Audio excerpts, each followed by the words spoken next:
Sejarah Desa Cepake tidak tercatat secara pasti dalam bentuk prasasti maupun babat tertulis.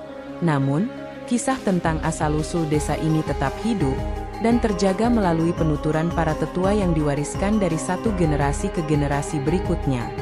Berdasarkan hasil wawancara dengan tetua desa, diketahui bahwa pada zaman kerajaan di masa lampau, wilayah yang kini dikenal sebagai Desa Cepake merupakan bagian dari kekuasaan Kerajaan Kabakaba, sebuah kerajaan besar yang diperintah oleh keturunan Arya Blol. Pada masa kejayaannya, wilayah kekuasaan Kerajaan Kabakaba ini membentang luas, mulai dari kawasan Kediri, hingga ke bagian timur termasuk wilayah Desa Cepake. Bukti pengaruh kerajaan tersebut masih dapat dilihat hingga kini, melalui keberadaan tanah-tanah land reform, yaitu tanah hasil redistribusi yang pada masa lalu berada di bawah kekuasaan Puri. Pada masa itu, Desa Cepake memiliki wilayah yang cukup luas dan terbagi ke dalam 7 banjar. Ketujuh banjar tersebut terbagi dalam 2 wilayah besar, yaitu Blok Timur dan Blok Barat, yang dipisahkan oleh aliran Sungai Yeh Penet.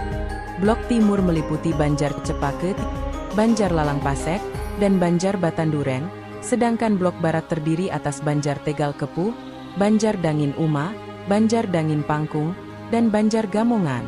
Kehidupan masyarakat pada masa itu sangat bergantung pada kondisi alam, khususnya sungai, yang menjadi sumber air sekaligus jalur pemisah wilayah.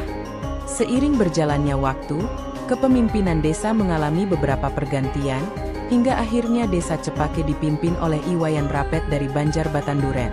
Pada masa pemerintahannya, kondisi alam menjadi tantangan besar bagi kehidupan masyarakat. Setiap musim hujan, Sungai Yeh Penet kerap meluap, dan menyebabkan banjir yang menghambat aktivitas warga. Ketiadaan jembatan penghubung antara wilayah timur dan barat sungai, membuat kegiatan pemerintahan, sosial, dan adat istiadat sering terhalang.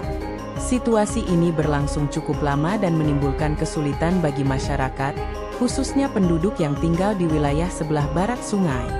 Akhirnya, pada tahun 1957, wilayah di sebelah barat Sungai Yeh Penet memutuskan untuk memisahkan diri dari Desa Cepake dan bergabung dengan Desa Kabakaba. Peristiwa ini menjadi titik penting dalam sejarah Desa Cepake. Sejak saat itu, wilayah Desa Cepaka menyusut dan hanya terdiri atas 3 banjar, yaitu Banjar Cepake, Banjar Lalang Pasek, dan Banjar Batanduren. Nama Banjar Cepaka sendiri diyakini berasal dari sebuah pohon cempaka besar yang dahulu tumbuh dengan megah di lokasi Balai Banjar saat ini. Pohon tersebut menjadi penanda sekaligus saksi bisu perjalanan panjang sejarah Desa Cepake. Dari ketiga banjar yang ada, Banjar Cepake merupakan daerah pemukiman yang pertama ada dan berkembang. Kemudian baru diikuti dengan pemukiman di daerah sebelah baratnya seperti Banjar Batanduren dan Banjar Lalang Pasek. Jadi, untuk tetap ingat akan sejarah panjang itulah maka desa ini dinamakan Desa Cepake.